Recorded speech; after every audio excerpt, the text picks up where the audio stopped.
Assalamualaikum warahmatullahi wabarakatuh. Bismillahirrahmanirrahim. Alhamdulillahi rabbil alamin. Allahumma salli wa sallim wa barik ala sayyidina wa habibina wa syafi'ina wa maulana Muhammad.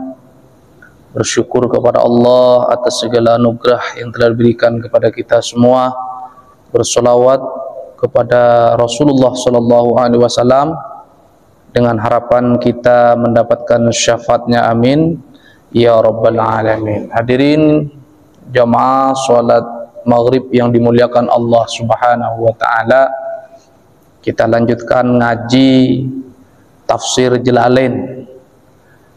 Kita masuk pada surah baru, surah Ibrahim, salah satu nama nabi yang mendapatkan ulul azmi, nabi pilihan Allah subhanahu wa ta'ala, nabi dan rasul, bapak tauhid, dikenal sebagai bapak ideologi. Jadi ideologi keagamaan itu bersumber daripada ajaran-ajaran Nabi Allah Ibrahim alaihi salatu wassalam. Kalau diurut ya, terutama agama-agama samawi, agama-agama suara langit, agama-agama yang memiliki kesejarahan dengan akar yang berbeda, yang sama, yaitu dari Nabi Ibrahim alaihi salatu wassalam. Kalau kita sholat kama shallaita ala sayyidina Ibrahim wa ala ali sayyidina Ibrahim. Kenapa? Karena sholat kita itu Allah mengajarkan kepada Rasulullah sebagaimana sholatnya Nabi Allah Ibrahim. Ibrahim memiliki 2 istri, kemudian anak-anaknya, putra-putranya tersebar. Nabi-nabi dan rasul rata-rata adalah memiliki darah Nabi Allah Ibrahim. Kalau diurut nih, Rasulullah ke atas sampai ke Nabi Ibrahim, Nabi Isa diurut ke atas sampai ke Nabi Ibrahim, Nabi Zakaria, Nabi Yahya diurut ke atas sampai Nabi Ibrahim. Semua nabi-nabi dan rasul setelahnya rata-rata terah atau keturunan Nabi Allah Ibrahim alaihissalatu wassalam. Makanya nama Ibrahim menjadi salah satu nama surah dalam Al-Quran. Namanya surah Ibrahim, makiyatun, diturunkan di Mekah. Illa alam tar ilal ladzina baddalu ni'matallahi ila akhirih. Semua ayatnya diturunkan di Mekah. Di awal kita ngaji di sini sudah dijelaskan apa perbedaan ayat Makkiyah dan Madaniyah. Kalau Makkiyah diturunkan sebelum Nabi hijrah, sementara Madaniyah diturunkan setelah Nabi hijrah dari Mekah ke Madinah, walaupun diturunkan di kota Mekah. Ada beberapa ayat Madaniyah tapi diturunkannya di Mekah. Ada contoh misalnya ayat terakhir, al-yauma akmaltu lakum dinakum wa atmamtu alaikum ni'mati ila akhirih, Al-Maidah ayat 3.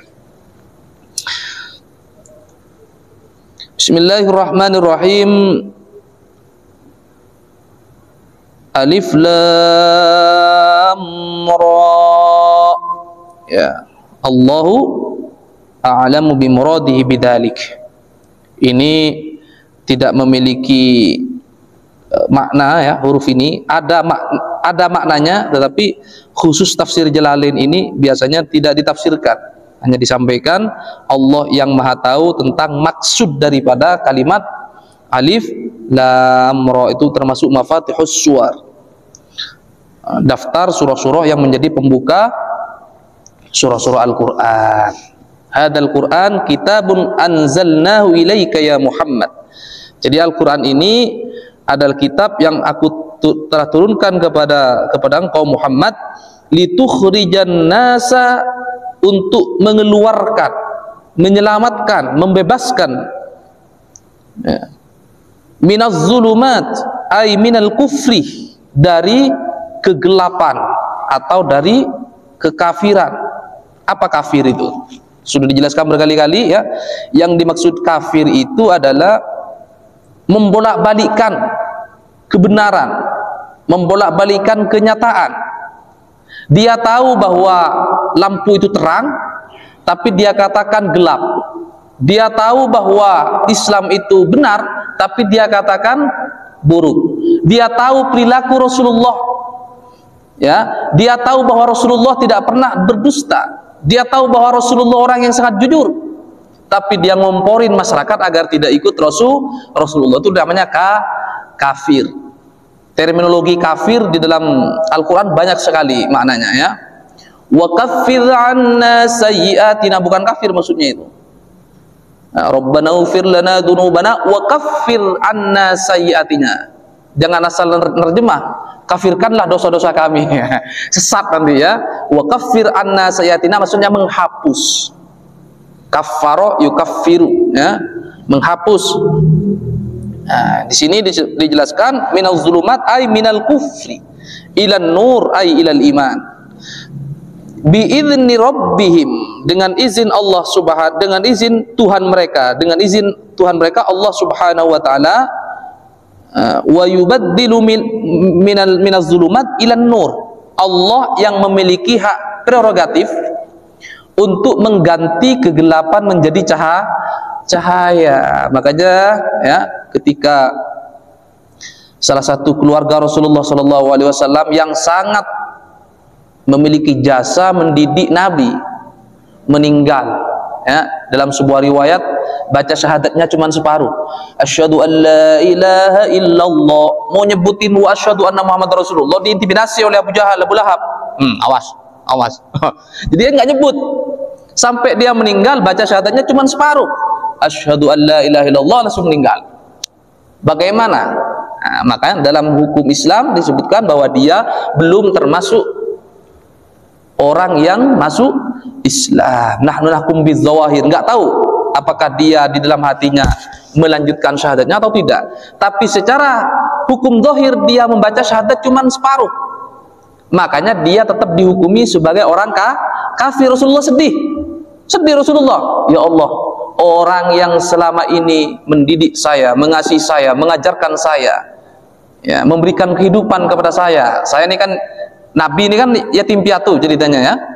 Nah, tetapi dia meninggal tidak membawa keimanan kepada Allah Subhanahu wa taala, makanya dia masih dikatakan sebagai orang kafir. Rasulullah sedih. Kemudian Allah Subhanahu wa taala menurunkan ayat, walau syaa rabbuka la'amana man fil ardi jami'a, seandainya Tuhanmu menginginkan, saya ulangi, seandainya Tuhanmu menginginkan, la'amana man fil ardi kulluhum jami'a, niscaya seluruh penduduk bumi ini beriman. Mafhum mukhalafahnya apa? Saya ulangi, seandainya Allah Tuhanmu menginginkan, niscaya semua penduduk muka bumi ini beriman. Maksudnya apa? Adanya orang-orang yang tidak beriman itu, ya, kehendak Allah. Allah membiarkan, Allah memberikan opsi, Allah memberikan pilihan. Saya, kata Allah, saya sudah ngutus Muhammad, saya sudah menurunkan Al-Quran, terserah lu milih, mau ikut kebenaran atau mau ngikutin kejahatan, keburukan. Maka kelanjutan ayat tersebut, afa anta tukrihun nasa hatta takunu mu'minin, apakah engkau memaksa-maksa manusia agar beriman semuanya? Paham maksudnya? Artinya apa? Kita tidak boleh memaksakan orang lain untuk beriman. Kita mendapatkan tugas, kewajiban untuk menyampaikan. Soal nanti dia ikut atau tidak tergantung hidayah dari Allah Subhanahu wa taala. Maka di ayat lain Allah berfirman, innaka la tahdi man ahbabta walakinallaha yahdi man yasha. Engkau tidak bisa memberikan hidayah kepada orang yang kau cintai. Nabi Nuh, anaknya kafir. Ada beberapa nabi yang istrinya tidak ikut. Makanya jangan heran, anaknya kiai kok bejat moral. Jangan heran. Istrinya nabi loh kafir. Anaknya nabi kafir. Ngajak orang lain berhasil, tapi ngajak keluarganya sendiri gagal. Ini Gus, anak kiai kok bejat moral. berarti bapaknya nggak tahu didik. Bukan. Ribuan santrinya berhasil kok mendidik. Tapi Allah menunjukkan kepada kita bahwa hidayah datang semata-mata dari Allah Subhanahu wa ta'ala. Tugas kita mengajak, tugas kita menyampaikan. Soal hasilnya seperti apa, kita pasrahkan kepada Allah Subhanahu wa ta'ala. Kadang-kadang kita mendidik anak kita biar jadi ustadz, kita kuliahkan di UIN, ternyata bakatnya nggak jadi ustadz, bakat yang lain, bakat IT, bakat apa kan. Kadang-kadang nggak nijana. Banyak profesor-profesor pakar IT justru nulis tafsir. Ada namanya Muhammad Syahrur, pakar kimia. Pakar kimia, dia menulis tafsir kontemporer. Nggak ada jaminan, ya. Profesi tidak menjamin pola pikir serta kesenangannya. Kadang-kadang kita senang senang sesuatu, malah profesinya sesuatu yang lain, ya. Kita senangnya di pertukangan, nasibnya perdagangan. Banyak begitu kan? Banyak kan? Itu menunjukkan bahwa segala sesuatu yang terjadi pada kita itu adalah by design Allah Subhanahu wa ta'ala. Wa yubaddilu minaz zulumat ila nur ila siratin ay ila tariqil azizil hamid.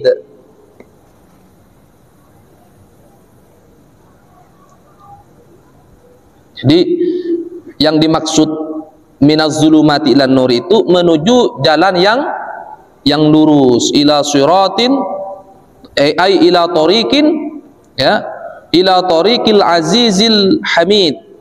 Nah,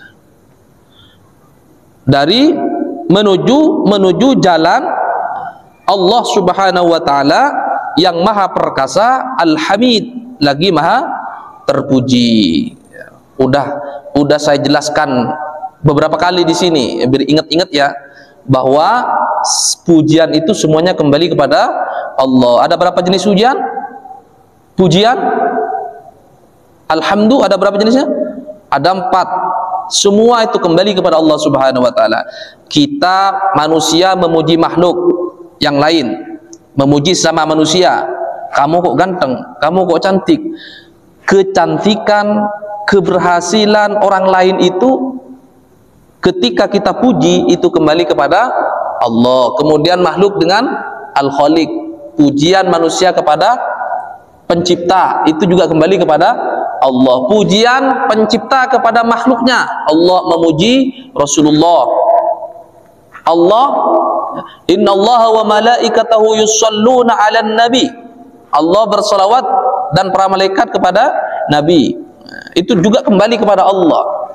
Kemudian Allah memuji diri sendiri. Nah, diingat-ingat.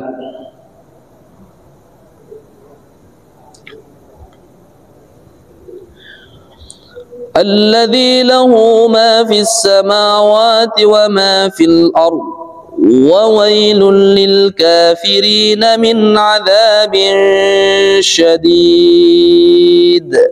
Alladzi dzat lahu ma fis samawati wal ard, ya, baginya Allah Subhanahu wa ta'ala yang menciptakan, di sini mulkan wa khalqan wa abidan, penguasa langit dan bumi.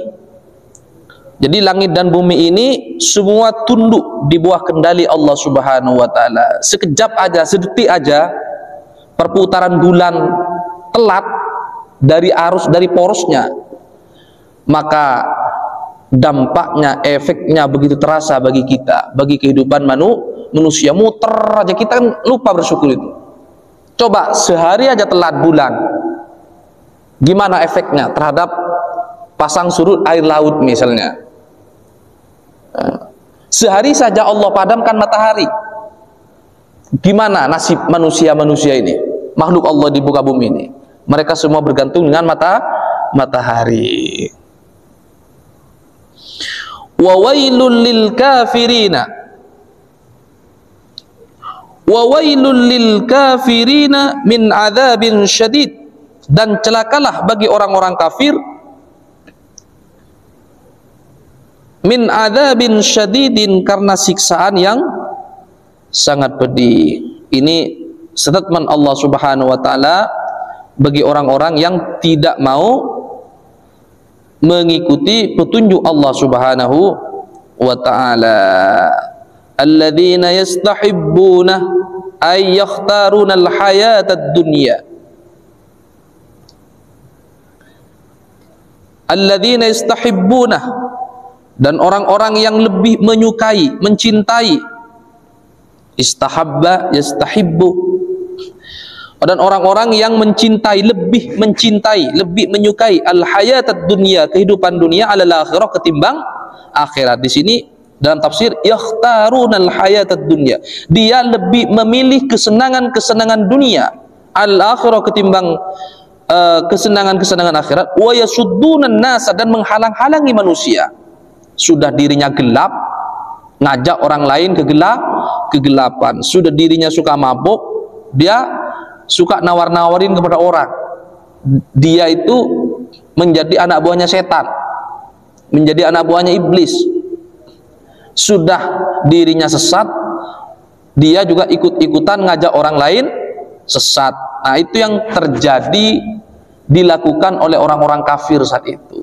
Dia itu kekafirannya bukan hanya pribadi tidak percaya kepada Allah, tetapi dia juga ngajak-ngajak orang lain untuk tidak ikut ajaran Rasulullah sallallahu alaihi wasallam. An sabilillah ay an dinil Islam, ya, menghalang-halangi manusia untuk tidak masuk agama Islam. Wa yabghunaha 'iwaja, wa yabghunaha 'iwaja, dan ay as-sabil 'iwaja, yang bengkok, menginginkan, ya, menginginkan agar jalan Allah itu bengkok. Dia mencoba untuk apa? Merusak ajaran Islam. Dulu di zaman Nabi, Islam kan masih baru, ya, masih baru. Ja'al Islam gharibun, Islam datang dalam keadaan asing. Wa sayati ghariban, dan suatu saat Islam akan asing lagi. Dulu Islam tidak dikenal, suatu saat Islam nanti juga akan kembali tidak dikenal. Ya, ini. Nah, begitu pula yang dilakukan oleh orang-orang yang anti terhadap agama Allah. Mereka mencoba untuk menjauhkan orang Islam dari ajaran agama Allah. Dikasih musik-musik yang melupakan, dikasih hiburan-hiburan yang membuat orang-orang lupa. Itu by design semua, tidak terjadi anak alami. Apa yang terjadi di sekitar kita, kerusakan moral, ya, akhir-akhir ini serangan ke dunia pesantren misalnya, itu tidak terjadi natural. Ada orang-orang yang memang ingin umat Islam itu jauh dari agamanya, dikasih hiburan. Dulu di Arab sangat ketat terhadap hal-hal yang berbau maksiat. Sekarang dibangun begitu banyak, ya. Alasannya apa? Untuk meningkatkan devisa negara, untuk meningkatkan pendapatan negara. Ulaika fi dhalalim ba'id, mereka itu berada dalam kesesatan yang nyata, yang jauh anil haqqi, dari kebenaran. Jadi surah Ibrahim, awal surah Ibrahim ini menggambarkan kepada kita bahwa Allah Subhanahu wa ta'ala menginformasikan bahwa di satu sisi keimanan itu harus diperjuangkan, jangan menunggu takdir datang, harus diperjuangkan. Kalau ingin menjadi orang benar, ya harus berjuang agar benar. Mungkin sulit, terbiasa mabuk, meninggalkan mabuk sulit. Kalau biasanya tiap malam mabuk, ya dikurangi dikit-dikit, seminggu sekali. Kalau sudah biasa, dikurangi lagi, terus sampai tidak melakukan lagi. Itu menunjukkan bahwa hidayah itu harus diperjuangkan. Kita harus berjuang bagaimana hati kita, perilaku kita tetap sesuai dengan ajaran agama Allah Subhanahu wa ta'ala. Hadirin yang dimuliakan Allah Subhanahu wa ta'ala, Ayat selanjutnya, wa ma arsalna mir rasulin illa bilisani qaumihi. Ya. Allah, ayat keberapa ini? Ayat keempat ya. Allah subhanahu wa ta'ala tidak mengutus seorang rasul illa bilisani qaumi, kecuali menggunakan bilughati qaumi, dengan menggunakan bahasa kaumnya. Mengapa Al-Quran menggunakan bahasa Arab? Karena Rasulullah lahir di tanah Arab. Mengapa Bible menggunakan bahasa Ibrani? Karena Bible diturunkan kepada nabi-nabi yang bangsanya bangsa Ibrani di Palestina. Soal sekarang sudah nggak ada kayaknya, yang bahasa yang asli nggak ada. Yang ada bahasa Yunani, bahasa Inggris, bahasa mana. Makanya kalau di dalam Islam ya, kemarin tuh ada tuh datang ke MUI, izin ke MUI ingin mencetak Al-Quran berbahasa Indonesia murni tanpa ada Arabnya. Alasannya bagus. Kenapa? Karena banyak orang yang sudah mati rasa kalau lihat Arab-Arab ya. Dia suka Arab lagi kira-kira kan. Ada sekelompok orang di Indonesia itu katanya kalau lihat Arab-Arab langsung jijik, kira-kira begitu ya. Nah, untuk mensiasati dakwahnya ingin mencetak Al-Quran dengan menggunakan bahasa Indonesia murni tanpa ada Arabnya. Apa yang terjadi? Majelis Ulama Indonesia tidak mengizinkan. Kenapa? Takut seperti kitab sebelumnya. Kitab Injil sudah kehilangan bahasa aslinya. Kenapa? Ketika bahasa itu dirubah-rubah, maka substansinya juga berubah. Baru berubah satu kali aja udah berubah. Contoh Al-Maidah yang viral dulu itu, ya kan? Yang viral dulu di Monas itu. Al-Maidah berapa itu? Al-Maidah 51 ya. Coba berapa orang yang mengartikan itu? Ada yang bilang teman setia, ada macam-macam. Baru dari bahasa Arab ke bahasa Indonesia, apalagi sudah berpindah-pindah. Misalnya dari bahasa Arab nanti diterjemah menggunakan bahasa Indonesia. Dari bahasa Indonesia diterjemah lagi ke bahasa Jawa. Tambah kacau itu. Tambah kacau. Makanya Al-Quran tetap otentik, tetap asli menggunakan bahasa Arab, gak sembarang bahasa Arab.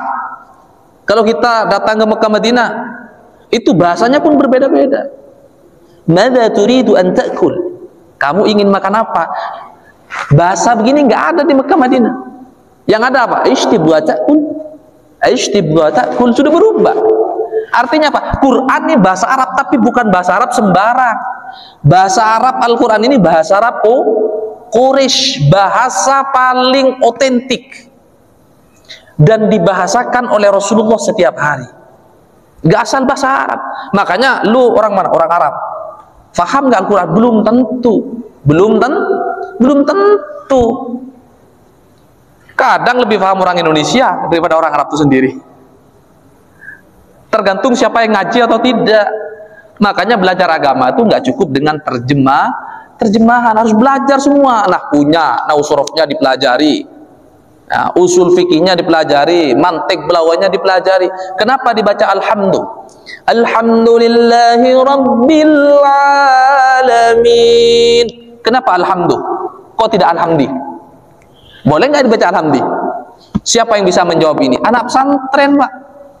Kalau belajarnya di musola, dengar apalagi cuman baca terjemahan beli di pasar, ngerti? Nggak ngerti. وضرب الله مثلا قرية كانت آمنة مطمئنة يأتيها رزقها رغدا من كل مكان إلى آخره. وضرب الله مثلا قرية. Allah memukul perumpamaan sebuah desa. Artinya doroba kan memukul di kamus. Artinya doroba itu memukul di kamus. Itu akibat kita memahami Al-Quran hanya terjemahan. Apa yang dimaksud wa daraballahu di situ?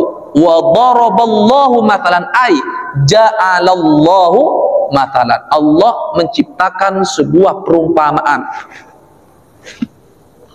Jangan ngasal. Ini sekarang udah mulai banyak tuh orang-orang yang netizen yang baru belajar agama 2 jam, belajar kilat, tapi merasa paling pinter sedunia. Sekarang ini sudah masuk namanya era post-truth. Pernah dengar? Apa era post-truth? Era post-truth adalah ketika salah benar ukurannya bukan Quran, bukan hadis, bukan kitab, bukan ulama, bukan habib, bukan guru-guru kita, bukan. Salah benar ukurannya viral atau tidak. Coba saya tanya sekarang. Ya, saya tanya. Syekh Nawawi Al-Bantani mengatakan, misalnya, kalau pingin selamat begini, begini, begini, begini.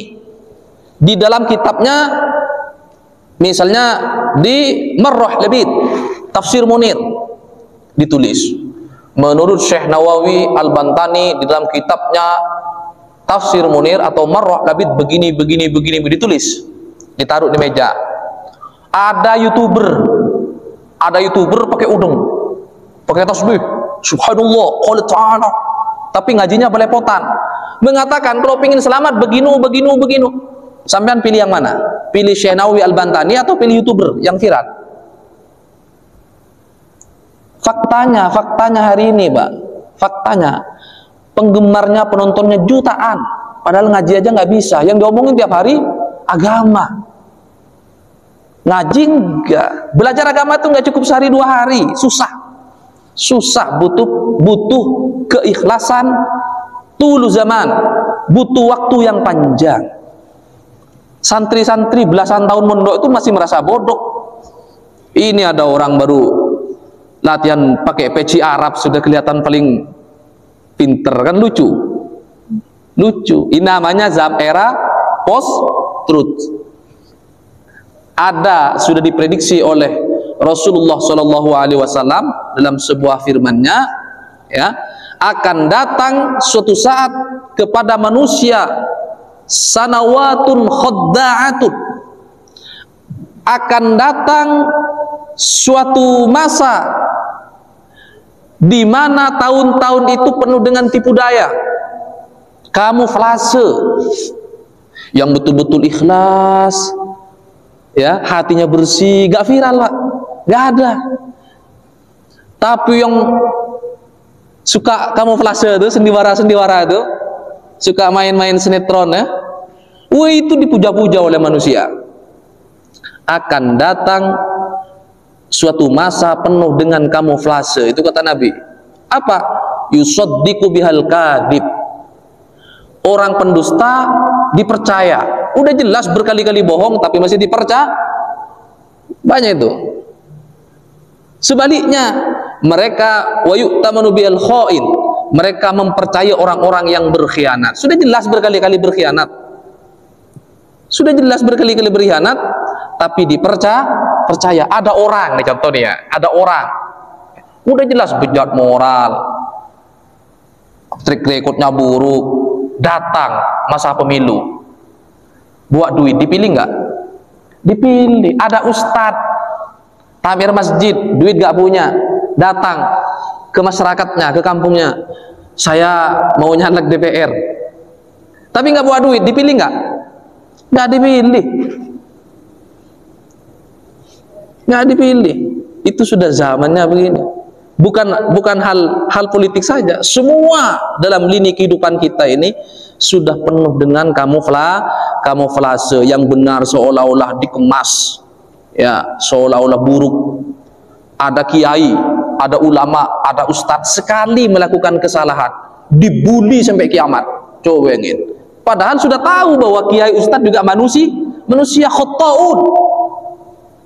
Kullu bani Adam khata'un. Setiap anak Adam punya potensi melakukan dosa-dosa, termasuk kiai dan ustadz-ustadz itu.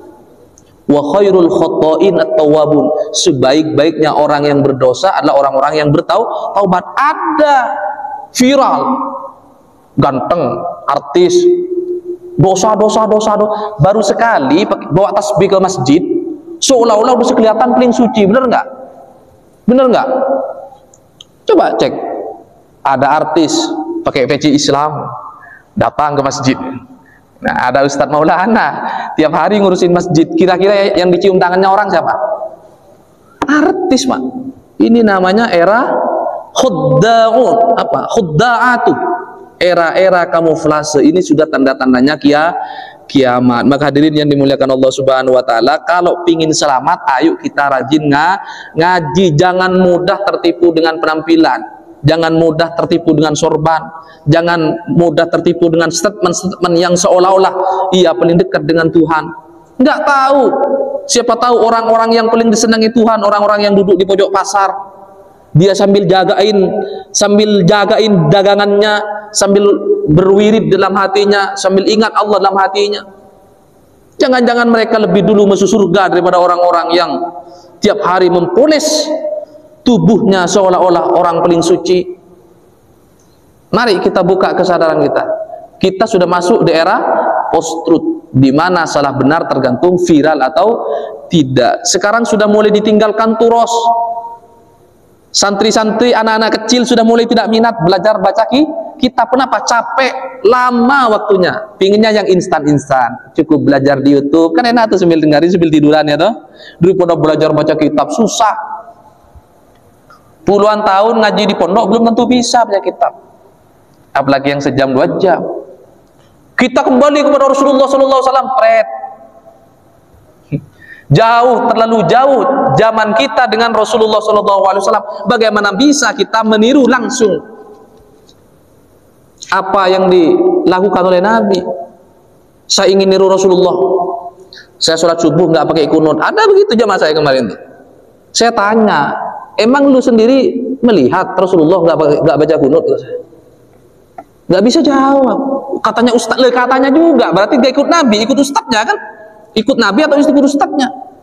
Kalau kita mau jadi pengikut Rasulullah yang asli, kira-kira begitu ya. Kalau betul-betul ingin menjadi pengikut Rasulullah, ayo baca. Kita ini sudah terlanjur jauh dari zaman Rasulullah. Kita pelajari Rasulullah melalui mana? Melalui Al-Quran, melalui hadis-hadisnya. Kita kurang mampu memahaminya, kita baca pendapat-pendapat para sahabat. Kita terlalu jauh zamannya dengan sahabat, kita baca para tabi'in. Kita terlalu jauh kita baca pendapatnya mujtahid mutlak. Kita terlalu jauh kita baca pendapatnya Wali Songo, kiai-kiai di Nusantara, Syekh Nawawi Al-Bantani, Syekh Khalil Bangkalani, Syekh Hashim Ash'ari, Kiai Wahab Hasbullah. Kita baca kiai-kiai, Syekh Maimun Zubair. Kita baca pendapatnya kiai-kiai di Indonesia, karena kita ke Arab aja nggak pernah nyampe. Tapi sok paling Arab, sok paling mengetahui kondisi di Arab, ke Arab aja nggak nyampe. Kita belajar pelan-pelan, baru nanti disimpulkan. Kenapa ulama berbeda pendapat? Kata satunya kunut sunnatun muakkadatun. Kata ulama satunya kunut sunnah saja. Kata satunya tidak ada kesunahan pada kunut. Kenapa mereka mengatakan sunnatun muakkadah? Apa landasannya? Ada hadisnya juga. Ada pendapat-pendapat atau pemberitahuan yang dilakukan sahabat-sahabat sebelumnya. Kenapa mereka tidak berkunut? Ada juga informasi dari sahabat. Kemudian dipertimbangkan, berijtihad. Berijtihad, memutuskan Imam Syafi'i ini sunnatun muakkadatun. Kalau tidak kunut, maka harus diganti dengan sujud sahwi. Itu diikuti oleh mayoritas orang Indonesia, orang Afrika. Begitu dong. Dikit-dikit kembali kepada Rasulullah, tapi ternyata kata ustadznya juga. Tapi atas nama Rasulullah. Gak bisa. Hari ini semua orang sudah bermadhab. Saya tidak bermadhab, Ustaz, bohong. Kok tahu? Cara sholatnya aja bermadhab. Saya itu kalau saya pernah ke Timur Tengah, saya pernah datang. Ketemu sama orang Afrika. Allahu Akbar. Loh, kok nggak begini? Saya nggak bermadhab, Ustaz. Kan bodoh dia. Bodoh nggak? Bodoh, kan kelihatan dia ikut madhab. Yang ulama yang satu, Allahu Akbar, saya nggak bermadhab. Loh, kok sampean sholatnya gaya-gaya ya? Madhabnya Imam Syafi'i? Enggak, saya langsung belajar sama hadis. Emang hadis ada penjelasan begitu? Nggak ada. Jadi hari ini sudah tidak ada umat Islam yang tidak bermadhab. Saya cek sholatnya, saya cek gaya puasanya, cara baca Qur'annya pun sudah bermadhab. Wadduha wallaili idza saja. Saya belajar Quran langsung pada Sayyidina Utsman. Kok wadduha? Kok Muammar bilangnya wadduhe? Loh, kok wadduhe? Enggak, saya langsung belajar kepada Rasulullah melalui mimpi, katanya. Sesat pasti. Semua kita sudah bermadhab. Halata 'alal insani hirum minadh-dhahri lam yakun syai'an madhkura. Baca Qur'annya kok beda Ustaz? Karena kita ikut imam qiraat sab'ah. Ya. Misalnya ihdinas siratal mustaqim, ihdinas siratal mustaqim, ihdinas sirat bisin bizai.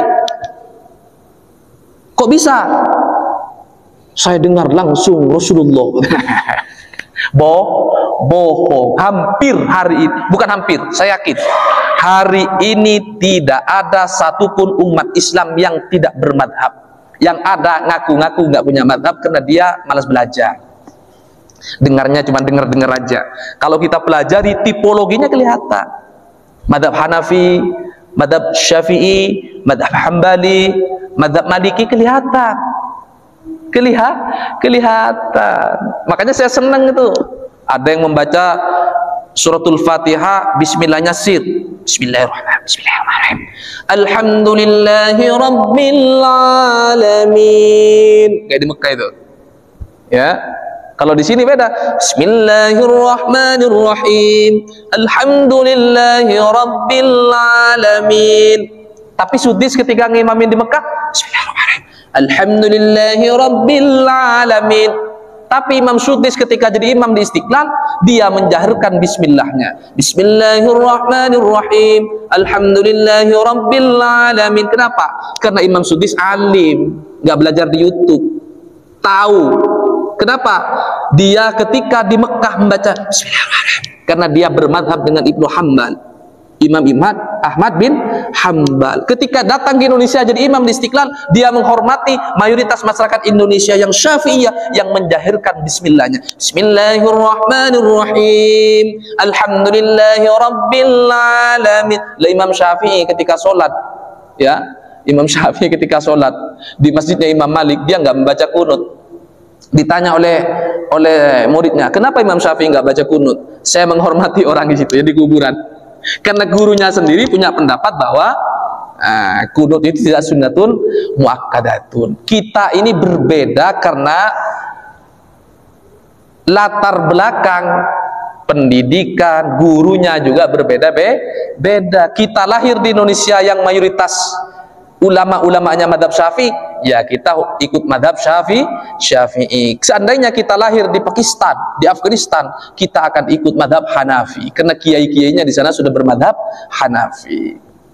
Yang saya omongin ada yang sakit hati enggak? Saya yakin enggak. Yang sakit hati dia ngeyel itu. Saya jelaskan di mana-mana. Kenapa? Di Jakarta ini kadang-kadang umat Islam waktunya habis bertengkar, merasa paling benar sendiri. Selain kelompok saya salah, wah ini ciri-ciri ada sesat sudah.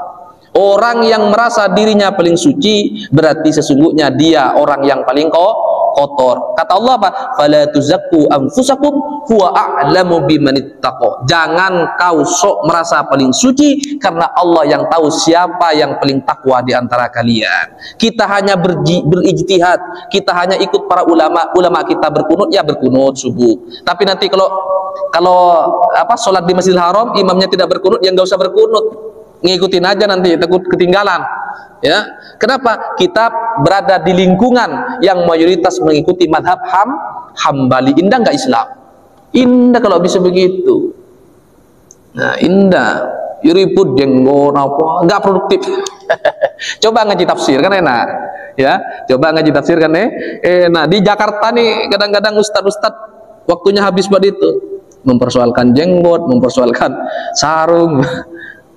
Padahal kita ini diajarkan sudah berbeda-beda. Wala yazaluna mukhtalifun. Mereka ini memang disetting oleh Allah berbeda-beda. Nggak bisa semua orang disatukan. Nah, nggak bisa. Pikirannya berbeda, cara makannya berbeda, cara berpakaiannya berbeda. Yang penting kita nutup aurat, mau pakai jubah, mau pakai batik, yang penting kita menutup aurat. Mau pakai daun nggak apa-apa. Ya. Hadirin yang dimuliakan Allah Subhanahu wa taala, mari kita mulai mulai memiliki pikiran terbuka. Kan Jakarta ini pusat peradaban, ya kan? Beda kalau di kampung-kampung, mungkin gejolak-gejolak itu nggak ada, perpecahan-perpecahan umat nggak ada. Kenapa? Ormasnya satu di kampung. Tapi kalau di kota semua ormas ada, semua pemikiran ada, yang agak kanan sampai yang kiri ada. Makanya kita sebagai warga kota ini harus diimbangi dengan kecerdasan-kecerdasan, dengan cara memperbanyak membaca, mendengarkan, mengaji, agar kita tidak mudah benci. Kalau ada sesuatu yang tidak diketahui, kita teliti, tanyakan kepada yang tahu. Pak Ustadz, masjid sana kenapa kok habis sholat tidak wiritan? Kok masjid di sini habis sholat wiritan? Apakah saya harus pindah RT? Ya terserah lah. Mau pindah RT terserah, ya kan? Itu semua ada dalilnya. Makanya panjenengan semua di masjid yang wiritan harus bisa menjawab kalau ditanya umat. Gak ada tuh Nabi habis sholat balik arah wiritan, Allahumma antas salam wa minkas. Gak ada di zaman Nabi itu, gak ada. Terus sampean marah, ya kan? Pokoknya sampean harus bisa menjelaskan. Memang di zaman Nabi nggak ada itu. Assalamualaikum, assalamualaikum, Allahumma antas salam wa minkas salam, nggak ada. Tapi ajaran Rasulullah banyak. Kata Nabi, kalau kamu selesai sholat, bacalah doa ini, Allahumma antas salam wa minkas salam ila akhiri, Allahumma ajirna minan nar. Semua isinya hadis Al-Quran. Nah, di zaman Nabi tidak dikoordinir oleh Rasulullah, tapi ulama-ulama di Indonesia punya inisiatif. Nanti kalau tidak dikoordinir wiritannya, setelah sholat langsung kabur. Sudah dikoordinir, sudah pakai mic, masih kabur, melikum-melikum kabur. Nah, itu tujuannya. Yang dibaca oleh imam setelah sholat, semua itu hadis-hadis atau ayat Allah. Semua hadis, ada dalilnya, ada ayatnya. Allahumma la mani lima a'taita wa la mu'ti lima mana'ta wa la radda lima qadaita wa la yanfa'u jaddi minka ilahana ya rabbi anta maula. Subhanallah 33 kali. Subhanallah, alhamdulillah, Allahu akbar, itu ada hadisnya semua. Tapi oleh kiai-kiai di Nusantara dikoordinir biar jamaahnya melikum-likum, nggak langsung lompat turun. Itu dalilnya. Memang di zaman Nabi nggak ada Nabi itu assalamualaikum, assalamualaikum, bubar, terserah, wirid masing-masing. Apakah boleh masjid tidak baca wiritan selanjutnya? Boleh-boleh aja. Nah, tapi kita ingin, ya kan, sudah dikoordinir rame-rame aja kabur, apalagi tidak dikoordinir. Makanya rata-rata jamaah kita itu walaupun bukan ustadz, ya kan, walaupun gak hafal hadis-hadis, hafal wiritan setelah sholat, hafal semua kan? Kenapa? Dibiasakan. Kalau tidak dibiasakan, cek gak hafal, saya yakin gak hafal. Kenapa? Tidak ada imam yang melatih, membiasakan jemaah membaca hadis-hadis setelah sholat. Faham latar belakangnya kan?